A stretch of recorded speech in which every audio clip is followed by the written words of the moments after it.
ہمارے ایک دوست نے بتایا, دیکھیں میں کچھ چیزیں تو ہمیں اپنے خاندان میں نظر نہیں آتی, الحمدللہ وہ برائیاں نہیں ہیں, بعض دفعہ جب اطلاعات ملتی ہیں تو بڑی حیرانگی ہوتی ہے سن کے کہ ایسا بھی ہو رہا ہے مارکیٹ میں.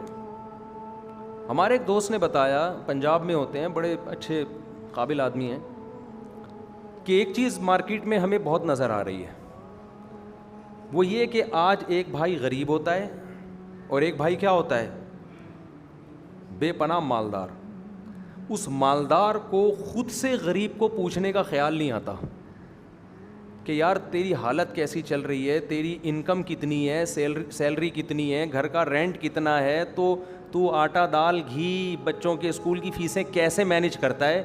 عام طور پر بھائی جو مالدار ہوتا ہے اس کو منہ سے یہ اگلنے کی توفیق نہیں ملتی کہ خود سے پوچھ لے جا کے. وہ میں سمجھا پا رہا ہوں اپنی بات, خود سے نہیں توفیق ملتی کہ یار آپ خود فون کر کے پوچھو, یار تیرے سیلری کا تو میں نے سنا ہے 40,000 ہے, مکان کا کرایہ تیرا 15,000 ہے, تو 35 تو 15 تو یہاں چلے گئے, رہ کتنے گئے 25. تو کم سے کم بھی بچوں کے اسکول کی 4-5 بھی کسی کے بچے ہوں, بہت ہی مرے سے مرا سڑے سے سڑا, جس میں تو ایسے مرے سے مرا اسکول کا بھی 4-5 بچوں کا 5-6 ہزار سے تو کم میرا خیال ہے تصور نہیں ہے. اور اسکول والے جو خرچہ کراتے ہیں نا, کتابیں لے آؤ, یونیفارم, ٹوپی ڈرامے والے کلر کے ڈبے, اور یہ فضول خرچے بھی ملاؤ اس میں, یہ تو لازمی ہو گئے نا, اسکول پڑھاؤ گے تو یہ سب کچھ ہوگا. یونیفارم بھی انہی سے خریدو, کتابیں بھی انہی سے خریدو, یہ اپنا الگ ان کا بزنس ہے. تو یہ ملا کے میرا خیال ہے بہت ہی مرے سے مرا 5-6 ہزار.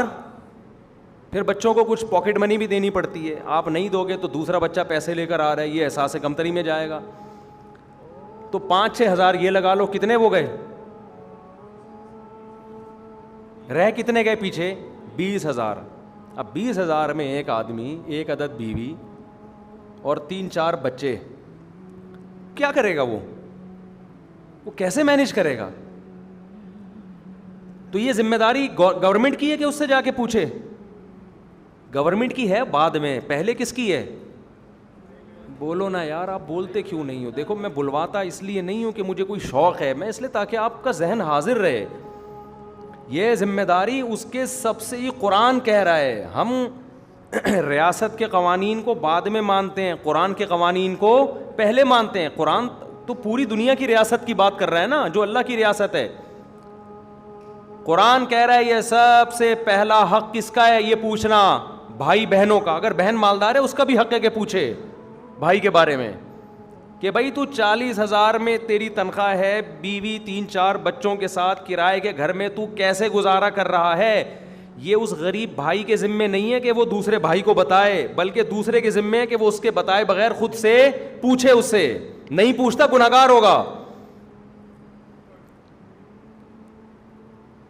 ایک سونے کے نوالے کھا رہا ہے, دوسرے کو لفٹ ہی نہیں کراتا. ہم تو حیران ہوتے ہیں یار, یہ تو جب اللہ نے آپ کو پیسہ دیا, خدا کی قسم اس سے بڑی خوشی کا کوئی موقع نہیں ہے کہ آپ اپنے بہن بھائیوں کی کفالت شروع کر دو.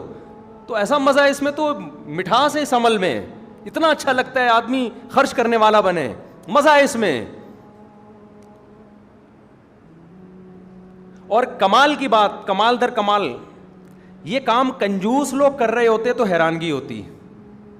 کنجوس آدمی کر رہا ہوتا نا, کہ جو کہیں بھی خرچ نہیں کرتا, تو انسان کہتا ہے کنجوس تو ایسے ہی ہوتے ہیں. کیا خیال ہے؟ کنجوس تو اپنے اوپر خرچ نہیں کرتا, تو بھائی پہ کہاں خرچ کرے گا؟ لیکن یہ کام وہ لوگ کر رہے ہیں جو حج عمروں پہ دبا کے پیسہ خرچ کرتے ہیں, اتنے بڑے بڑے کٹے لاتے ہیں قربانی میں, صحیح ہے, شادی بیاہ پہ یہ اڑاتے ہیں پیسہ, عیدی سینٹر میں دیتے ہیں پیسہ, ٹرسٹوں میں دیتے ہیں. دینا چاہیے, منع نہیں کر رہا میں آپ کو.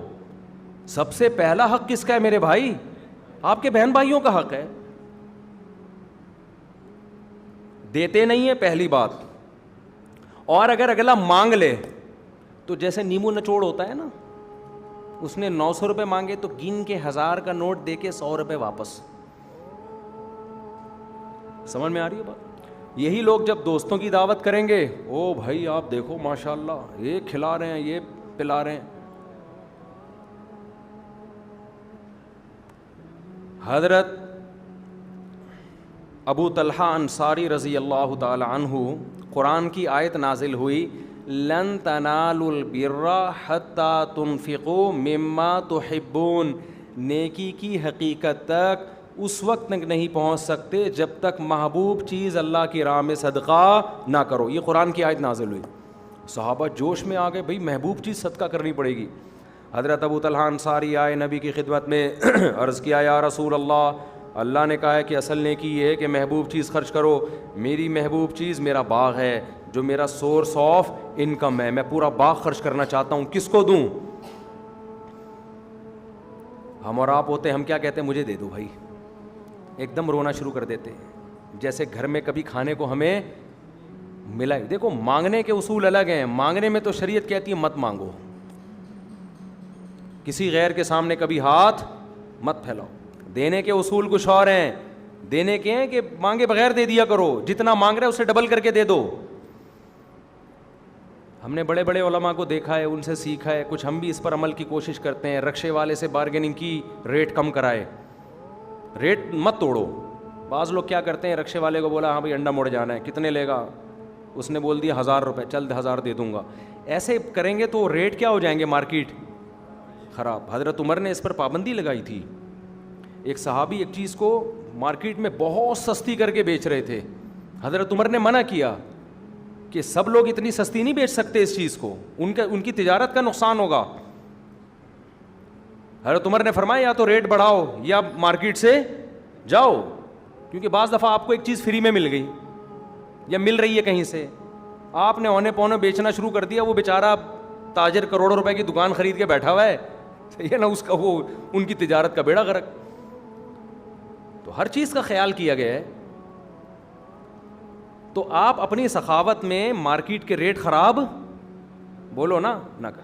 میں نے کل ایک صاحب سے پوچھا، وہ بڑا اچھا جانور لاتے ہیں قربانی میں، بڑی سخاوت کرتے ہیں، کئی بیل لا کے کاٹ کے لوگوں کو کھلاتے ہیں. انہوں نے کہا یار میں کبھی بھی یہ جو فینسی جانور ہے نا یہ نہیں خریدتا. وجہ کیا ہے کہ گوشت اتنا ہی نکلے گا اور قیمت آپ کتنی دے رہے ہو؟ 6 گنا زیادہ. تو کہتے ہیں ہم اس سے بہتر ہے کہ ایک متوسط جانور لے لیا جائے، اتنی ہی قیمت میں کئی آ جائیں گے، اس سے غریبوں کا پیٹ بھر جائے گا. اچھی لاجک ہے.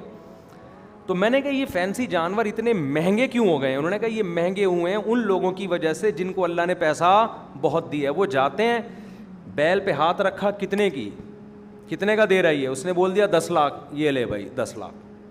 ذرا بھی وہ نہیں کرتے بارگیننگ. اس سے نتیجہ کیا نکلا کہ جانور کی قیمت غریب آدمی کی دسترس سے باہر ہو گئی. تو ریٹ کبھی خراب نہ کریں مارکیٹ کے.